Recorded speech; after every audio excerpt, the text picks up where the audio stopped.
குறைச்சிட்டாங்க அப்படின்னா அவங்களால 770 ரூபாய்க்கு 3.5 கிலோ அதிகமா வாங்க முடியும்னு சொல்றாங்க. சோ அந்த 3.5 கிலோ எவ்வளவு பர்சன்டேஜ்னு கண்டுபிடிக்க நமக்கு ஃபார்முலா தெரியும். சோ குறைக்கப்பட்டாலுங்கிறதுல 6ல 20% அப்ளை பண்ணுங்கன்னா 20. சோ 100ல 20 போனா 80 இன்ட்டு 100ங்களா.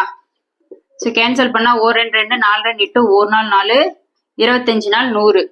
சோ அப்ப 25% தான் எவ்வளோ அவங்களால 3.5 கிலோ அரிசி அதிகமா வாங்க முடியும்னு சொல்லிட்டாங்க.